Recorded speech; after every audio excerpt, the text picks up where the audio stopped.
How's it going? Much better now. It's kind of like an audience that is not doing good. Are you guys okay? Check in. How's everyone doing today? There we go.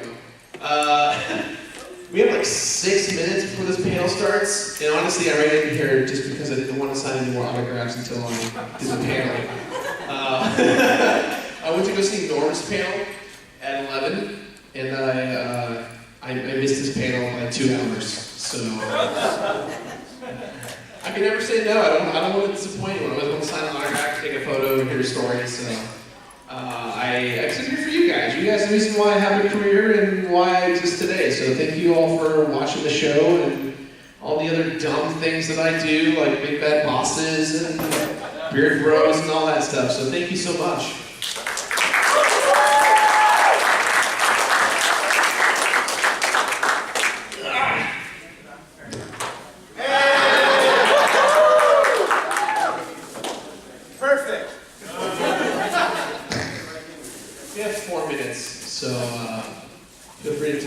Yourselves. If you want, I can ask you a question.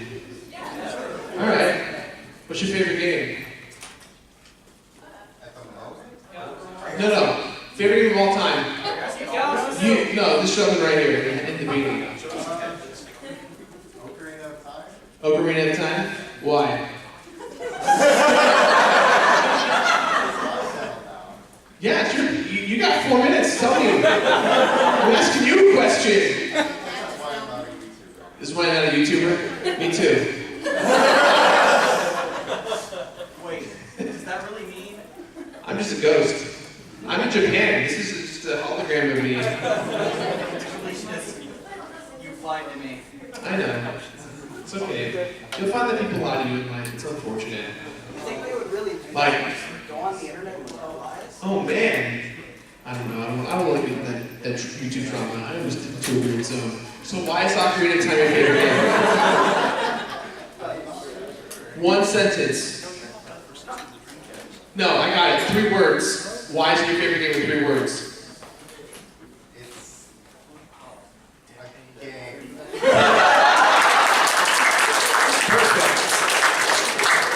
Perfect. Exactly. It's a very good response. Oh man, what time is it? We got 2 minutes. Oh man, we're gonna do it in 2 minutes. Ask another. You who politely raised his hand. Yes, you. Now you're looking behind you. Now you're wearing an Artemis shirt. Oh, racist hand? It's a very racist hand here. What is your favorite food? If you are on an island and you get one item to take with you, what is it? French fries. Why? In 5 words.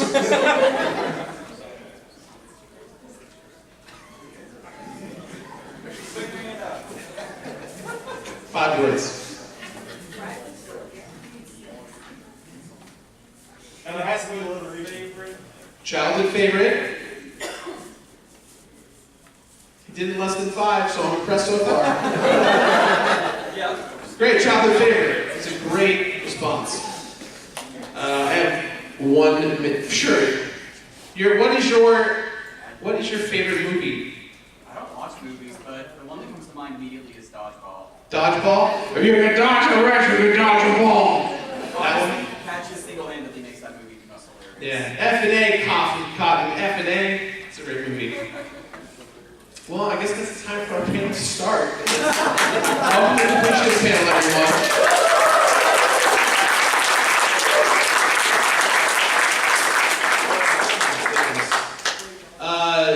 So today, Facebook reminded me, I hate Facebook. Facebook reminded me a great Facebook post, and it was from 7 years ago today, the exact day, and it was of me, September 29th, 2011. It was me posting on Facebook being like, oh my god, I'm making a YouTube show called The Completionist, here's the intro to it. And so I guess today marks the official 7-year anniversary of me doing this.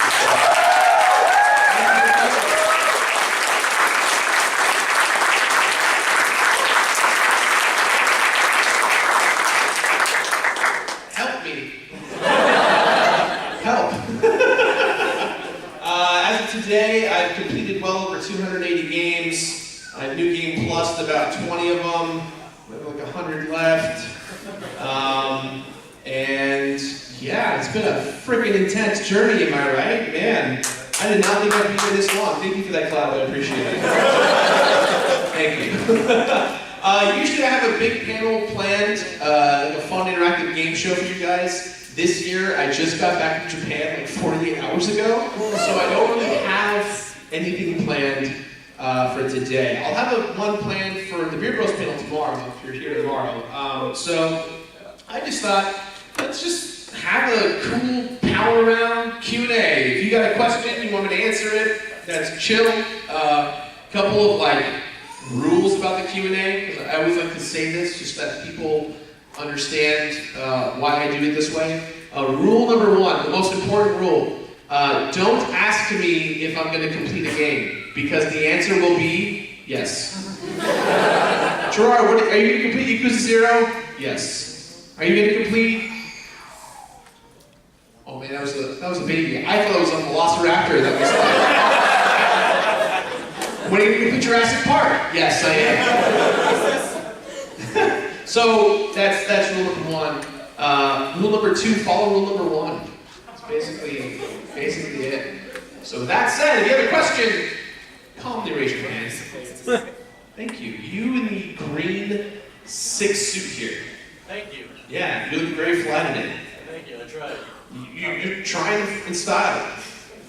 How do you get yourself to really power through a game when you're trying to complete it? So the question is, how do I find myself powering through to complete a game? Because I was going through Devil May Cry 1. Yeah. And I managed to make it up to mission 12 in Dante Must Die Mode before I reached what I feel like is my personal skill limit. Sure. This is a bigger question than it seems. For me, this was Gerard when I was 3 years into making YouTube. I'd be like, never give up, your dreams will take you there, I can conquer anything. Year 7 is me like, okay, so how many days do I have to complete this game?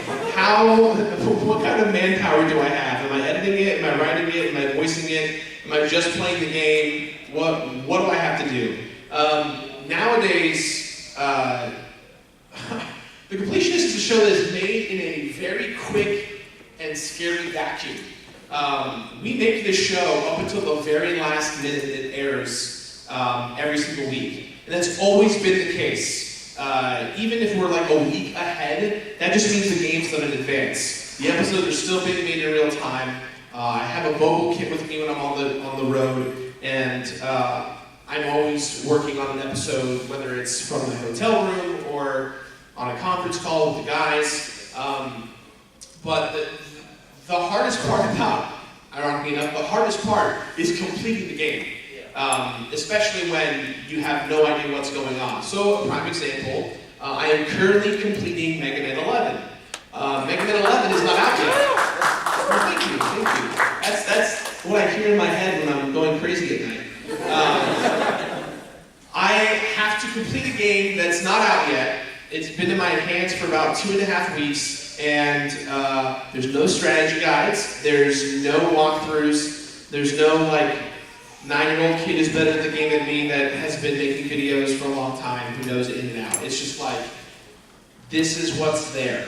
And so that is the scariest thing about being a completionist, is that I will pick a game and be like, this is going to be great.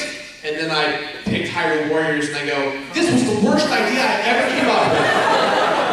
Nintendo gave me that game 4 weeks in advance. Had they not given me that game any earlier, I would not have done that episode. I think I did the math. I slept like an hour and a half a day to get that video done. Yeah, it's not fun. Don't do what I do. Make YouTube videos for fun, kids. Don't make them to stand out, to be unique, and make a thriving business, because it's very difficult and it's very scary. That was a very long question, I'm sorry. Thank you for the question. You, sir, you with the black, you with the black wristband and the blue shirt. What game has the best value for completing it? Ooh, I haven't even thought about that one. I guess it depends on what you're looking for. Like, for me, replay value is huge. So something like Dark Souls 2, Bloodborne, with the New Game Plus aspect is kind of like fun to play because the game gets harder as you play it. Man, I can't believe I just said that. What else is a really good thing? I think at the end of the day, game length is not that important to me, so much as it's if the game is interesting enough to keep it going. I just played The Messenger recently. That game is awesome. And it's like $20. I think it's kind of like all in the eye of the beholder at the end of the day. I'll tell you games that I don't think are worth the value. Sports games, just because they release one a year. And it's like updated rosters, DLC, like it's just like, okay. Like but it's not for me though, that's the thing. As someone who does this for a living, you kind of learn, even though I don't like this kind of game, it's because the game was not meant for me, it was meant for someone else. And that totally changed my perspective when it comes to the weekly grind, because, just because I don't like the game doesn't mean that you're gonna not like the game. So, I didn't really answer your question, I'm so sorry. I tried. You, sir. So you were recently on the first bracket of Madness. Normal Boots Madness? Yeah. You're not on the next one. I'm not on season 2, but I am on season 3, which is the top PS1 games. What's a bracket that what's a dream bracket for you to do on that show? A dream bracket for Madness? Probably top Super Nintendo games, but honestly, we do the brackets on Normal Boots based on fan interest, so when Lee is on Twitter and he's like, hey people, fill out this form, that data determines what we make for Madness. So if no one fills out the form, we have to make it up. You'd be surprised how little people fill out the form, even though we're constantly promoting it. So if you're like, I want them to do top this thing, fill out those forms and tell us so we know. Yeah, thank you. You with the glasses. Yes. Oh, there's 2 glasses. You in the back and then you in the front. Yes. Okay, so of the games that you've played so far, if you could just like chuck one into a volcano and never look at it again, which one would it be? A game that I would chuck into a volcano and never worry about ever again. Everyone's just answering for me at this point. If I had to get rid of one game that would just leave me alone, probably, I don't want to offend anyone. I don't care. 7 years. I run my time right. I'd probably toss Metal Gear Solid. Hold on a second. Hold on. Can I explain why before the world implodes on me? Has anyone in the room done the Big Bad Boss under 3-hour world record run? Yes. 2 of you? It is awful. It took me 79 times.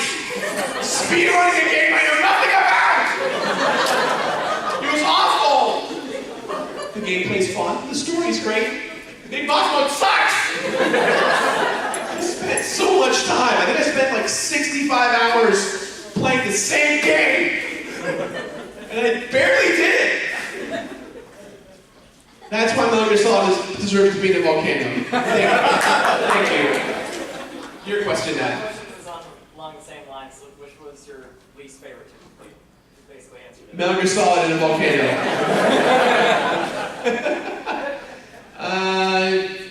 You sir in the black and purple Jane Doe shirt? Yeah. What was like the biggest unforeseen challenge of your channel? Like something that you didn't expect to be a problem, but has been. Oh my goodness. Problems. When do they cease to arise? most challenging story. It's a bit of a bummer, but it's one that's important to how I survived a tough time in my life. I had just beaten Metal Gear Solid. Completely unrelated to the story. And I chose to play Cave Story, the indie game Cave Story. And Cave Story, for those of you guys who don't know, is a great indie title that everyone should play on any console that's available. But it's very difficult to complete on the hardest setting. One of the hardest games of my life was spent, the hardest times was playing Metal Gear Solid into Cave Story. This where the story's a little sad, so bear with me. So I had stayed up for about 5 days straight, maybe a couple naps in between, and I was focusing on beating hard mode, and I just kept, the episode was, I think I had like 2 hours left. I was doing that episode up until the last minute, and as I'm doing it, my dad comes upstairs and goes, "Hey, your mom is not doing great. Now may be a good time to come say goodbye." And I didn't process that, and I was like, I can't have to, there's no time to say goodbye, Dad. I have to do this dumb thing in Cave Story. Let me do this. And it like came out one ear and out the other, and I sent him away, and I like kept going. I finally beat it. I had 20 minutes to upload the video. I recorded the footage, edited it, put it in the video, uploaded it, tagged it, made it public, was done, came downstairs, and my mom had passed away minutes before I walked in the room to say goodbye. And so it was one of those things where, my mom had dementia. She was battling for 15 years, and she got it when I was 10. So it was something that wasn't new. It was something that was just eventually going to happen. And it was something that I regret wholeheartedly because I was abusing myself to get this dumb task done just for a video. And I really regretted that moment just because it's like, I could have just postponed the video. This was back in 2012 when like my YouTube career wasn't that important. It wasn't that big at the time, but I was so focused on this is my life, I want to make it work, I can't take failure, I have to succeed or else I'm going to, work retail for the rest of my life. And that was the mentality that I took, and I deeply regretted that. That was probably the hardest moment of my career, hands down. Especially because, like, after that, I didn't do videos the same way. A part of me changed where fundamentally I felt really different. So, moral of the story is, don't do what I do, and do what you do better, I guess, if that makes sense. Sorry for the rough response. There's going to be a lot of that today. You sir, the sexy teal shirt. Looking sexy, my friend. What's up? No, that was an amazing answer. Thank you, by the way. Oh yeah, no problem. So, what is the most underappreciated effort that requires the most amount of work? Can you repeat the question in a way where I can understand it? What's the most underappreciated thing about everything you do that you would love to let everyone know about? I put too much time in these stupid videos. in a way where I don't want anyone to feel the burden. It's one thing as a reviewer or as a press person or as a Nintendo YouTuber, as they call it nowadays, to make videos as quick as you can, as fast as you can. I wanted my videos to be different, and so I was like, I'm going to complete a game a week. That was my promise, and I haven't missed it. And it was something where, in the beginning of the show, I didn't talk about how hard it was to do what I was doing. I just was like, and I completed it. Thank you for watching. Like, favorite, comment, subscribe. See you next week. It wasn't until 2016 where I was like, guys, excuse my language for the young kids out there, this is bullshit. Why am I doing this? I'm going crazy just doing these insane challenges and not sharing those moments with the audience. I want them to see the insane things that I do, the insane skill that I have or don't have. We even toyed with the idea of me not completing a game. Like, we toyed like making myself more human. But I didn't want to do that because that would diminish the entire brand. And so, we tried to show those moments of what I go through is insane, and the team that's behind me is even more insane for supporting me in that lifestyle. There are so many episodes where, not Hyrule Warriors, Triforce Heroes for the 3DS. Nintendo sent it to me a month early before anyone else, and I needed 3 copies of the game. And I had to make everyone believe that Pro Jared, myself, and PPG got together and completed this game together as a team. We didn't introduce how many hours it took, but that game alone took me like 95 hours. One for a single playthrough by myself, and another set for 2 individuals who next to me acting as PPG and Pro Jared. And so we had to do this marathon with no guides, no walkthroughs, nothing but like the sweat of our backs. And it was a cool experience. Making the show is so chaotic and so fun, and I wouldn't give it up for the world. But the thing that I wish everyone got more insight on is this takes way too much time for anyone to do. And the only way that I can do this each week is because I have a staff of 15 people who are supporting me each and every week. And without them, I wouldn't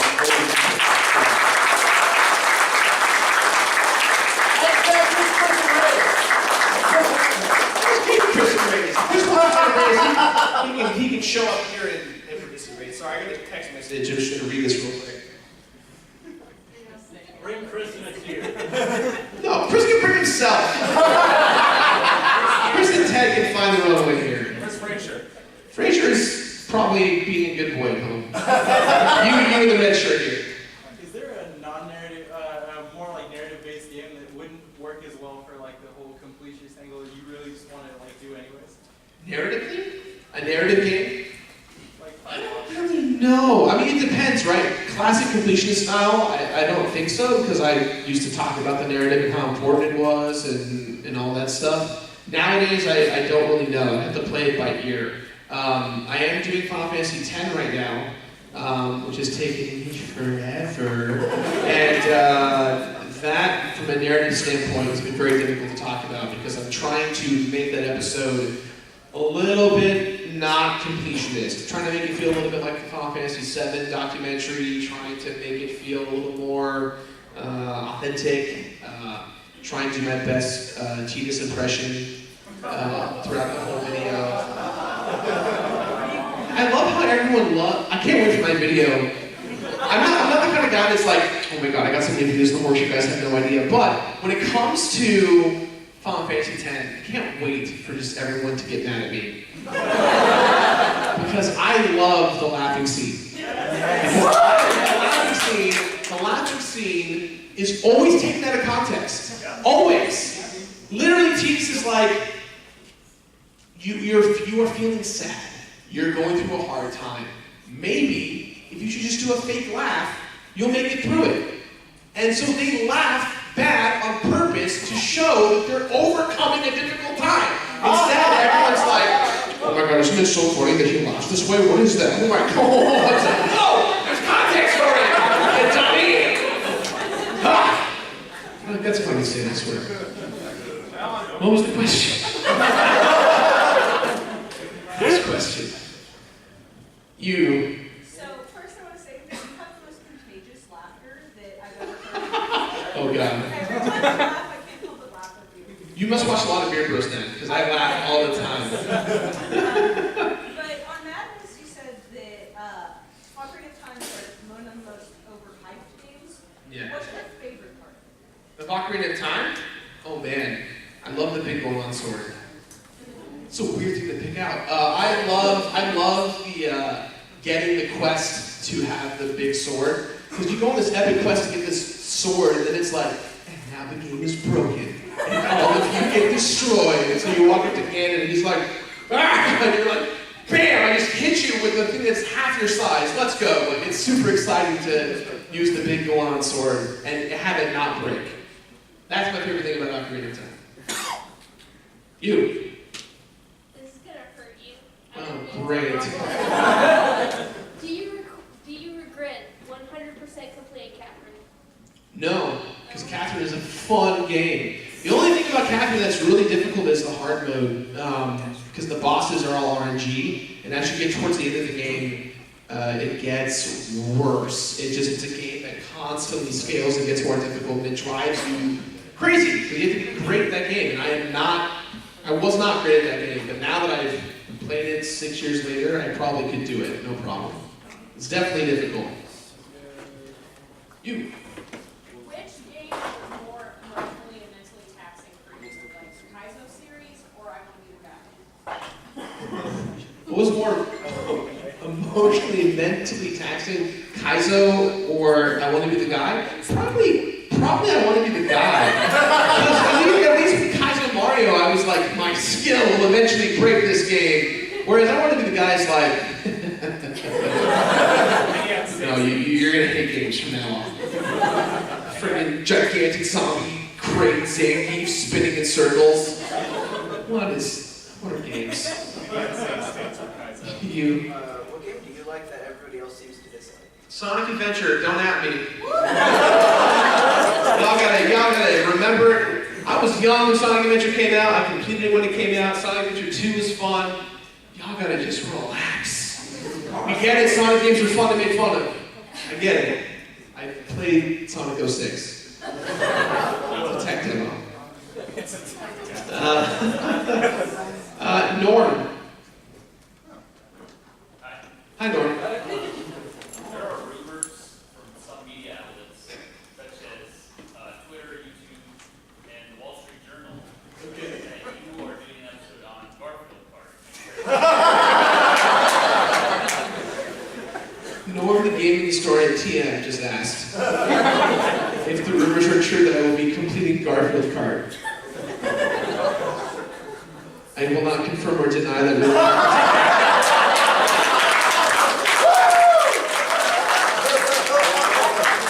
Please tell the Wall Street Journal to stop calling me. Been very intrusive in my private space. Garfield card, what a game.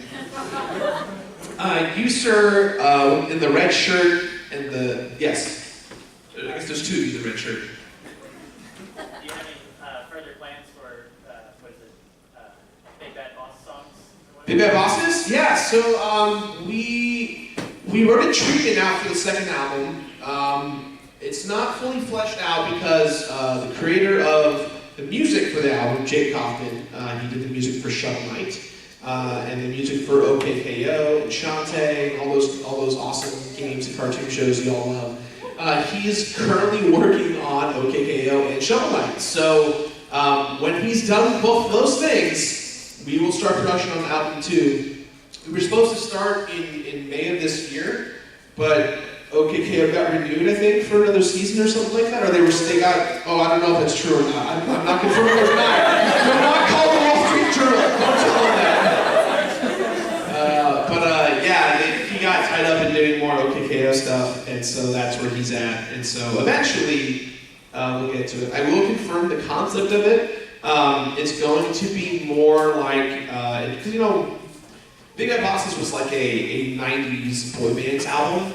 This one's going to be a bit different. This one's going to be like a Beatles, like in the life of kind of album, where it goes through like the 60s, 70s, 80s hits of the Big Bad Bosses. Who has the Yoko? Oh, I'm not confirming or denying anything at this point for that. But I will say I can confirm that Nate Wants to Battle will not be in the album, only because this album takes place before he was in the band. And so this album is about us trying to find our fourth member. And so it ends with us having Nate join the band. So it's kind of like the arc of it. The reason why it's that way is because Nate is a busy man, and it's impossible to do a tour with him, just because he is so busy, and I want to be respectful to his time and commitment. So we're trying to retroactively figure out how to include him in less and less of the Big Bad Bosses franchise. Is that the right word to use? So mostly so that Alex Satchel and I can kind of carry the torch and have more guests appear. Have the idea is that it'll be 3 core members and 1 guest on the album that will be like the through line for everything. Little bear. No, it will not. Grant Kirkhope might come back though. We'll see. He's a good man. You. How do you manage to keep episodes, especially like New Game Plus, interesting? Like how do you manage to keep us so invested? You know, it's funny. This is something that we don't really talk about. Did you know that we have 6 writers in the Completionist? We have 6 writers who all write very differently. And so Brett, from Couch Fighters, he is the lead writer for the Completionist. So him and I every week get together and we take the scripts that the writers have pitched to us, and then we take an axe and we chop it and kind of fine-tune it to make it as close to as if my voice as possible. And we have like a rubric of how a Completionist script is written. If you watch every episode, I'm sure a lot of you guys have watched many, there's a certain rhythm and style, and you can actually even detect, and I did this on purpose, what we call the JPM, which is a joke per milli. And there's actually moments where you can determine based on Gerard's connotation, his inflection, that a joke or a moment or something that's important to him will show up, just on inflection and pacing alone. So we try and methodically plan out every single beat of the show so that people can actually just make the show as if they're, writers, like, on their or Community or whatever it may be.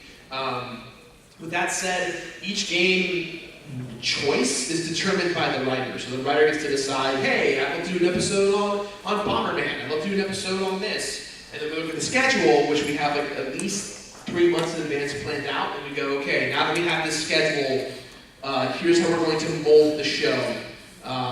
And then the scariest part is that we leave massive gaps for brand new games, and those are the scariest weeks, because then it's like, PR companies must hate me, because every day I'm like, it's like, for instance, like Smash Bros. Comes out in December, right? July 1st, I was like, dear Nintendo, I want Smash Bros. Early, thank you. July 2nd, hey Nintendo, just letting you know, Smash Bros. Early, hey, we're getting there. Happy 4th of July, Nintendo. How about Smash Bros? Like, it's that kind of like consistent nagging. I did that for Sony to get God of War early, and they were regretful at first. And then they saw the video, and they were like, "Oh, that's actually really cool. Yeah, no, give me Spider-Man early." And so that's been the hardest thing, is proving to companies that what I'm doing is different, and what I'm doing is cool enough that like I have enough clout so that I don't have to beg and plead. Because no one wants to walk in the room and be like, "Excuse me, do you know who I am?" It's like the worst thing ever, especially in the YouTube space, because everyone talks and they know about it, but sometimes you have to, because no one will listen to you otherwise. I've had pitch meetings with companies where I'm like, here are my stats, here are my subscriber numbers, here are my followers on Twitter and Instagram and Facebook and blah, blah, blah, and I'm telling you these numbers because I just want stupid code for your stupid game. Like, that's all I want. And they're like, we'll think about it. Okay, and then I'll just buy it on day one and make a video anyway. It's just making my job harder. But it happens. It does happen. There's like, man, we got lucky with Spider-Man. Spider-Man was, well, again, another episode where it was like to the last minute the episode came out because I was doing those stupid combat feats. Ugh. Anyways, whew, next question. You, sir, in the ETC shirt? Yes, I'm a reporter for a community college. And Okay. I wanted to know, what game would you say embodies you? What game did you play and had you realize I love playing video games? Final Fantasy VI. Woo! Final Fantasy VI. There was something about that game that resonated with me so much. It was something along the lines of course, like the story of Final Fantasy VI, who you guys don't know, is like the Empire is bad, right? It's Star Wars, you can draw that parallels. But the thing about Final Fantasy VI, and this is a spoiler, you've had plenty of time, is that the question is, what happens when the villain wins? And the repercussions of said villain winning. And that's kind of the thematic aspect of Final Fantasy VI, is you're going on this ragtag adventure to try and stop the Empire from taking over the world. only to realize that there's a bigger scope at hand, and how you play these characters, how you save them, how you build them, all determine this journey. And you get to the end, and the villain is a freaking clown, and he's like, peace out, I own the world now, and the game basically starts over in a very post-apocalyptic world, and it made me go, holy crap, I went on this journey, I love all these characters, is everyone dead? What happened? You spend another 8 to 12 to 15 hours rebuilding your team, finding the team, finding new characters to join your team. And in the end, you have this beautiful ensemble piece of everyone just wanting to change the world. And I was, I think, when the game came out, I played it right when it came out. I forget when it was, 93, 94, so I was like 9 years old. And I like got everything. I understood everything. The only thing I did not get was the commercials. Because the commercials do not tell you anything about, you remember those commercials from Final Fantasy VI?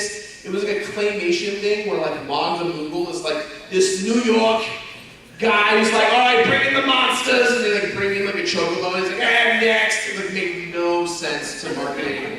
But other than that, it's a beautiful game, and I highly recommend it. Play the Super Nintendo version. Don't play the iOS version. Don't play the PC version. Play the Super Nintendo version. If you have any SNES Classic, best way to play it. Hands down. Thank you for your question. User the green hat. So, hypothetically, if you could no longer complete video games on your channel, but you had to keep the Completionist brand, what would you complete?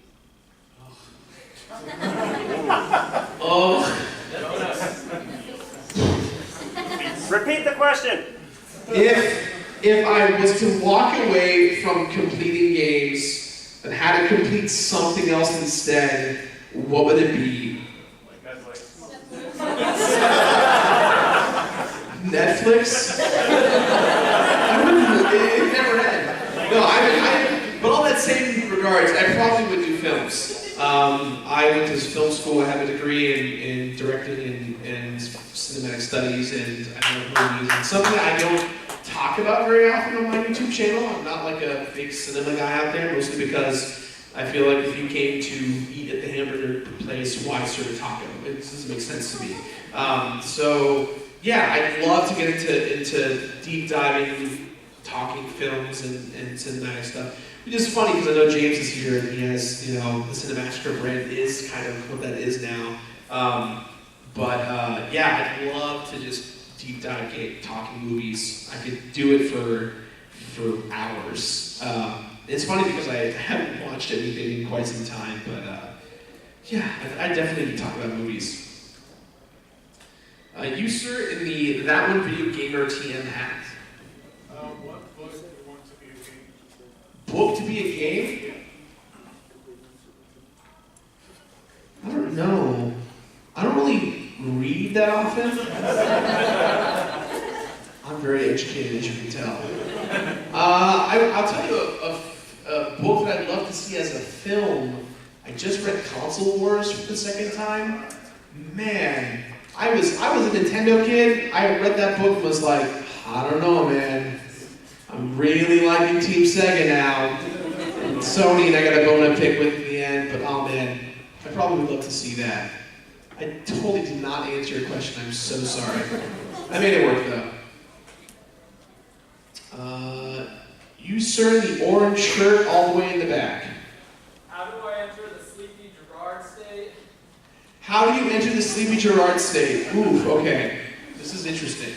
So the Sleepy Gerard state, for those guys who don't know, is when I haven't slept in a long, long time, and everything I say out of my mouth is very weird.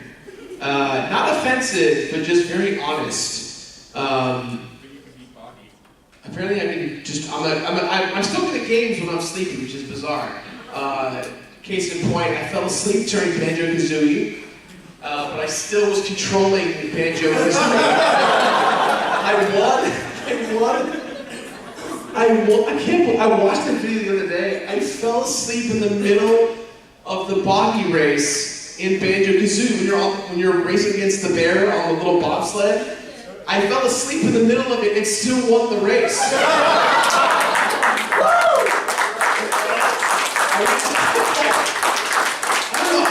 And then I did it again in Kingdom Hearts. I just like beat him.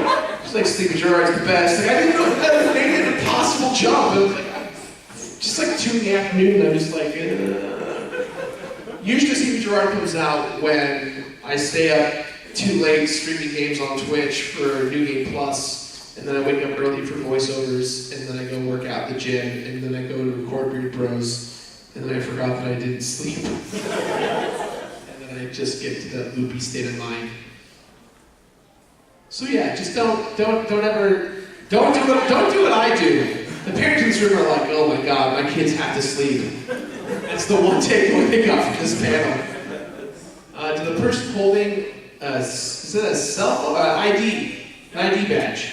Have you seen the latest trailer so far for Resident Evil 2? And will you do that when it comes out, or for some Halloween special? So Resident Evil 2 is fascinating, right? The remake that's coming out later this year. I played it for about 15 hours at Capcom HQ a couple of months ago. It is awesome. It is the perfect blend between Resident Evil 4, Resident Evil 7, and Resident Evil 2 in one package. I cannot wait to play it. Because it's different enough, I will definitely replay it on the show. Not as a New Game Plus, but as its own game, because it is its own game. I think the coolest thing about it is Leon and Claire look like babies. They look so young. They're just like, I'm just going to Raccoon City and oh no, what's happening here? Oh damn! Oh, we're gonna go to the police station. Like, and there's zombies everywhere. And it's like, oh no! Like, it's gonna be so good. Can't wait for it. We're planning to get the schedule in January when it comes out. So I'll be bugging Capcom for that one. Hopefully they'll listen. Hopefully they'll listen. Let's see here. You, sir, in the red shorts. Yeah. Yeah. So, I know you're going to complete Dragon Quest XI sometime. What is your criteria for completing it? Sometime, yes. I will complete every game known to man. What's your criteria for completing that? Is Fasciani in the room? I don't think he's here. No. He's still out there somewhere. I asked him. He's my quest expert. He'll tell you what completion means. Because I don't know enough about the game to weigh in.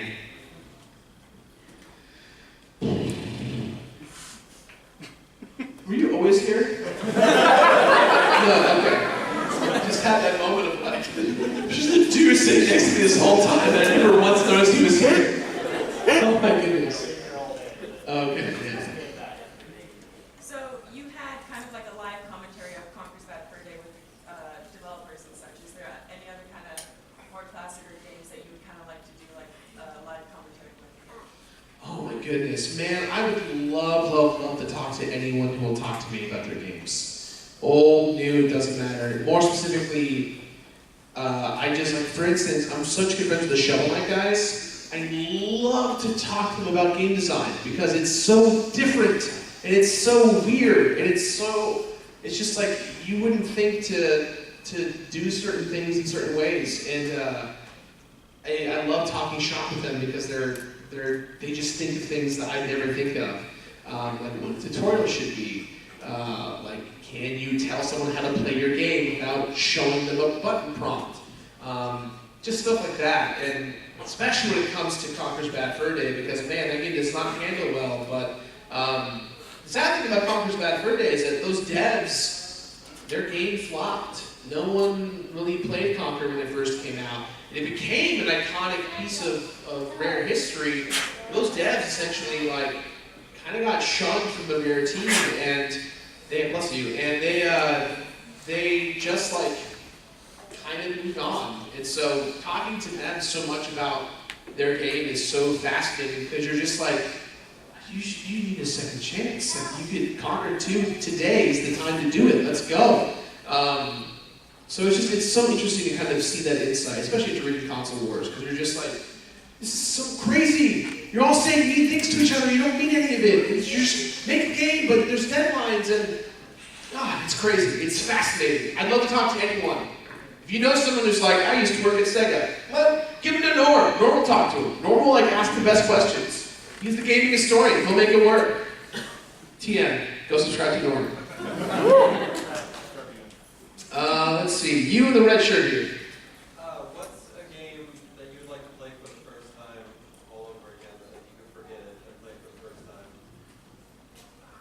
Chrono Trigger.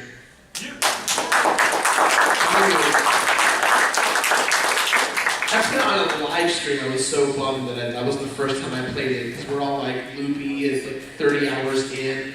But man, was that game so cool. That game for sure. For sure. You sir, the glasses in the back of the tent. You and Alex helped me get through Dark Souls 3 and helped me probably go through Bloodborne. Are you going to play Hero? I will confirm we're going to play Bloodborne on Beard Bros. I'm trying, so it's no surprise that everyone loves Brett on Beard Bros. It's something that everyone loves. I'm trying to make it so that I'm not trying to like phase me out of Beard Bros, and everyone would want that, but I think in order for me to live a normal life again, I need to stop doing so much. So we're trying to bring in more members and faces of Beard Bros to kind of take the forefront while I kind of disappear in the background for a little bit, just so I can like do more things. And I think Bloodborne's going to be the first series where you'll see that I'm not on it. It's going to be Brett and Alex, and that's going to be next level. I cannot wait to see Alex go crazy with Brett, calming him down every 10 seconds. I can't see that far back. I guess I have bad eyes. Dang. You sir in the very back with a black wristband? Is that what that is? It's a watch. Great. What's up? My name's Steve. I'm here with Nintendo to collect a certain capture. Let me tell you a little thing called fake news, my friend. That is the common phrase in 2018. Fake news. I love how when you were referring to good writing, you referenced to probably the best now defunct comedy series of 30 Rock and Community. Yeah. What is your favorite character on either one of those shows and why? 30 Rock, I love Kenneth. He's just always so happy. He's always like, I love NBC. It's always a fun character. Community, probably Donald Glover's character. Troy. He's so funny. Just the things that he say, you're just like, what did he just say? I believe it. Every single time. He could be like, I gotta go do banjo practice. And I'm like, okay. That's why he's not on this episode this week. I get it. Okay. You in the gray shirt and the glasses. Out of all the games you completed 100%, which one has your favorite and least favorite 100% rewards? I think I said a lot, and honestly, I don't know anymore. I don't really care about, it's weird, as a completionist, I should care about what's at the end of the rainbow of completing a game, but I'm so jaded by all the games that don't give me anything, that I'm just like, I'm done. I completed it, give me my trophy, I gotta go on to the next game. I'm trying to think one specific game that I can really dig my teeth into. Sneak King? Gives you, at least it gives you something. A little black sneaking suit. It's better than nothing, right? I don't know. I don't know yet. I'll have to get back to you.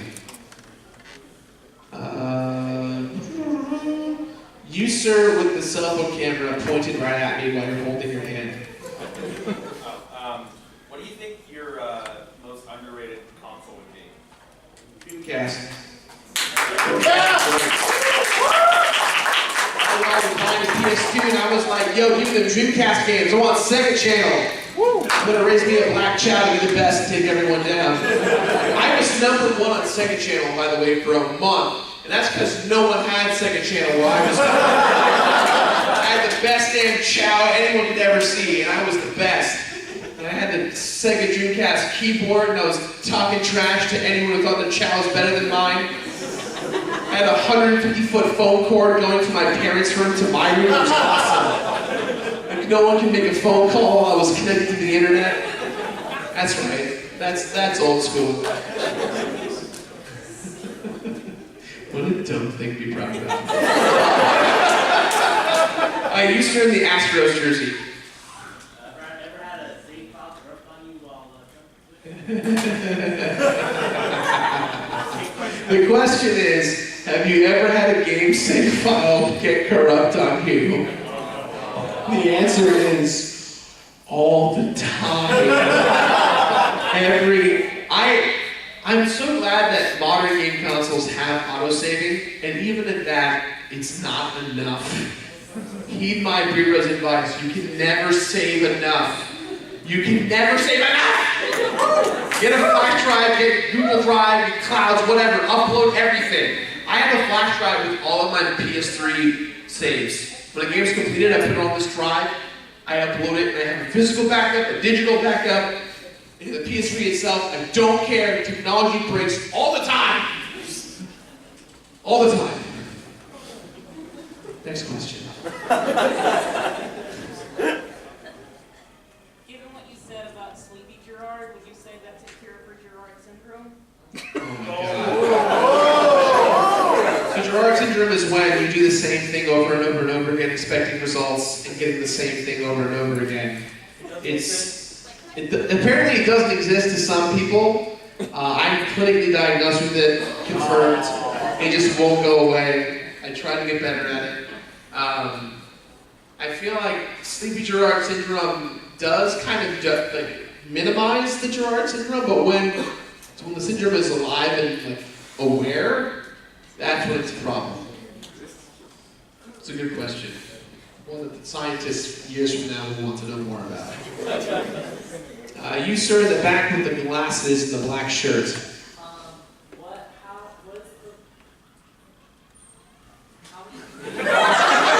Sorry, someone's like cell phone was like Joker laugh, and this was like all I heard was this Joker laughing at me. Oh, it's still pretty funny though. What is the longest period of time you've gone without sleep? Man, a lot of people are worried about my insomnia. Get help, Gerard. We can't I needed help. The longest I have not slept is probably like 36 hours. Woo! Gotta help yourself, Gerard. Thanks, man. Thank you. You used to wear the retro, or the rare Kazooie Easter egg shirt. That's part of my question. Are you going to complete the entire, Banjo-Kazooie and Tooie and Nuts and Bolts? I never did Nuts and Bolts. Here's the thing. It's actually a pretty fun game. It's just not a good banjo game because it's not a banjo game, it's a card game. So once you remind yourself that, you just take out that part of it and put it away and you're like, oh, that game's actually pretty fun. But yes, I do have to do Banjo 1 and Banjo 2. I kind of been postponing my New Game Plus schedule a little bit because I've done the first 30 games I've completed are all games I really like. And I need to lay off the gas there and start tackling some of the bigger games I don't like because then I'll run out of time to make for videos and I need to be consistent with my release schedule or else I'll be doing this for another 5 years. Basically where I'm going at, so. It's like a blue sweater in the back. It's like a hoodie, I think. Yeah. The most rewarding game I've ever completed. Donkey Kong Country 2. Mostly because the DK coins make you feel so tight when you just crush down Mario and Yoshi and Zelda and Link. You're just like, I am better than all of them and I am a monkey with a hat that says Nintendo on it. I conquered them. It's my favorite thing ever. You, sir, in the back with a, what shirt is that? I can't, yeah, you.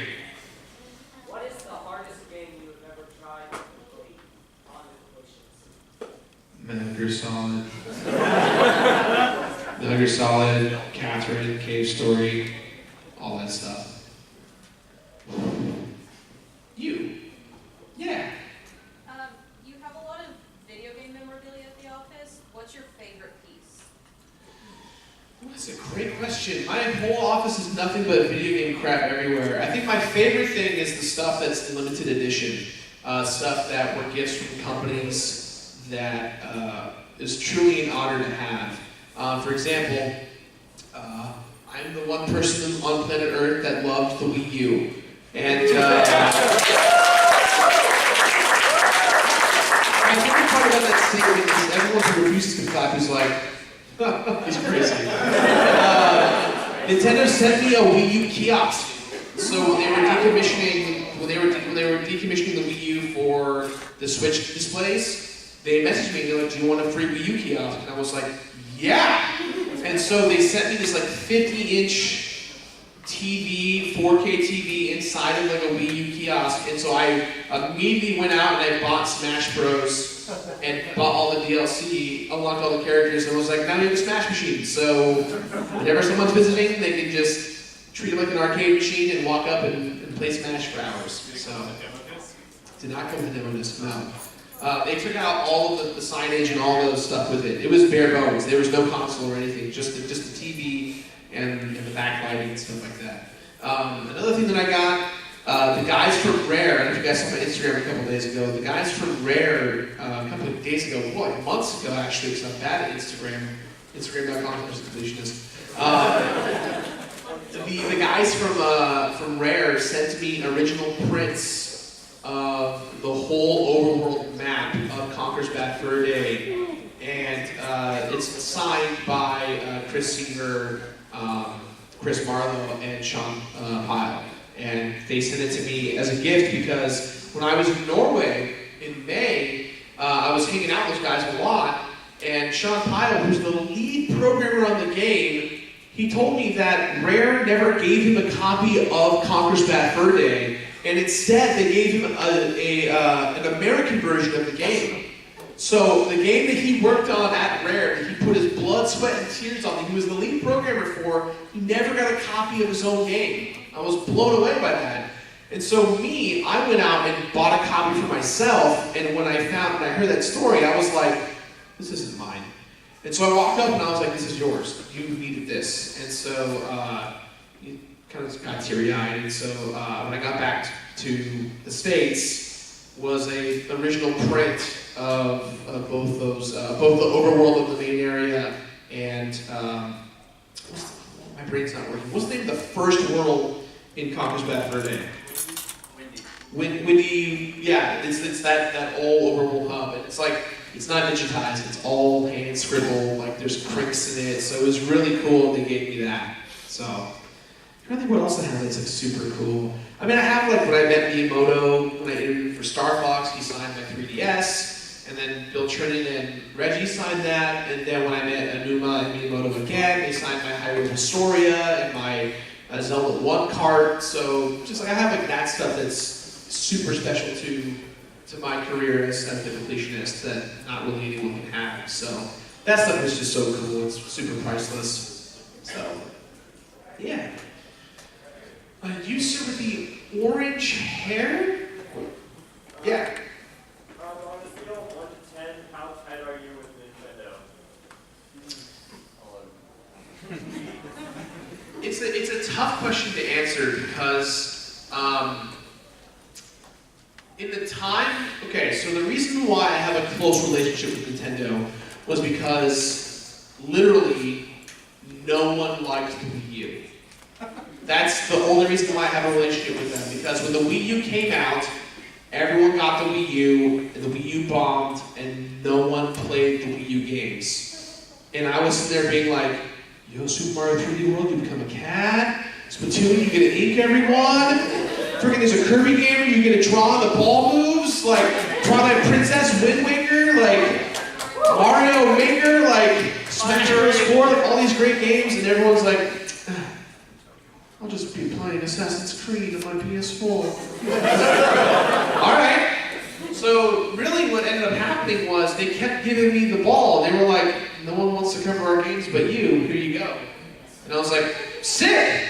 And so, every time I did it, you know, I had what it's called premium SEO. What that means is, Nintendo games have embargoes, right? Every game company has embargoes for their games. You can't release any coverage until a certain time. For Nintendo games, they release on Fridays. I release videos on Fridays. So when you wake up on Friday morning and you're like, I'm gonna go buy the new Mario game, guess what? The Completionist is the first person in the world to complete the brand new Mario game, and you can watch that video before you go back and buy it. Wait, does this mean the next episode is Super Mario Party? No, they did not contact me for Super Mario Party. Which is why I said that my relationship with them was great when the Wii U came out. When the Switch came out, we saw a new rise of other popular gaming YouTubers that kind of took their priority, and so I kind of been relegated to the old school, old man territory for them, which is not their fault. You know, companies change, employees change, and I'm still working with them, right? Like I did the Hyrule Warriors video early this year. Last year I interviewed Enuma for Breath of the Wild, so I do get to work with them in an official capacity quite often, but the phone calls come in way less. And that's okay, because people call me a Nintendo YouTuber, and I don't like that term. I don't even like being called a reviewer, because I don't like the term either, even though that's what the content I create. But at the end of the day, like, I just want to make stuff that companies are passionate about, which is why I get a lot of scrutiny when Nintendo messes up, and they're crushing YouTubers, and it's like, it's not my fault. Like, I can't control what Nintendo of America or Japan does or says. I can't make it better. I can't like bash them on Twitter like it's gonna get me anywhere. What I can do though is keep making the content that I make and handle those problems as they come at me. So I know a lot of YouTubers love to fight with Nintendo publicly in the big forum to try and get like a rise. So that makes sense, but I've always been the kind of guy that's like, if I have a problem, I should handle it myself behind closed doors and not like for a public forum. Unless you're American Airlines where you crush my back. Took a sledgehammer to that thing.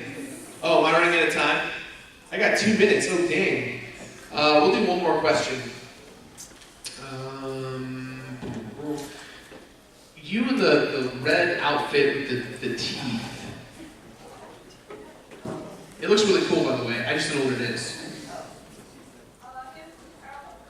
Powerpuff Girls, sick. What inspired me to do Defend It? That's a great question. The answer is everyone who craps on games. No disrespect to Angry Joe or to James, maybe Jen. None of those guys. I love them. I love what they pioneered. I love what they've created. It's not their fault by any means, but there are content creators that are similar to that amplify a voice of hatred just to get views and just to kind of diminish brands for the sake of being like, what happened to Nintendo? Oh my god, they used to be so good. And it's like, yeah, you're still buying Mario on day one, bitch. Don't try and talk about it. You know what I mean? Like, it's so it was the kind of thing where I just kind of take a step back and go, it is so easy to get caught up in the negativity of the internet. Let's do a show where we talk about the positives. And there's so much bad stuff out there that it's like, let's just talk about why people didn't pick up, Metroid Other M or Duke Nukem Forever. And I don't care how much hate I get. I personally just don't care, because it's like the point of the show is to have a conversation. And that's why the internet is like an unlikable character as a lawyer, because it's like, no matter what I say, he's just going to say the same thing to me louder and angrier and just get what he wants, and I still lose. The point of Defend It is not to be a winning side. It's a discussion show disguised as a cool, fun homage to Ace Attorney. So guys, apparently I'm out of time. It is 3 o'clock. Before I go, I am here for the rest of the day today, and I'm here all day tomorrow, so if you're around, you can come say hi, I'll sign stuff, I'll take photos and all that stuff. It's free, so you don't have to worry about paying, although I do like high fives, so I will take payment in high fives. I think that's it, guys. Thank you so much for 7 years, I really appreciate it. Thank you.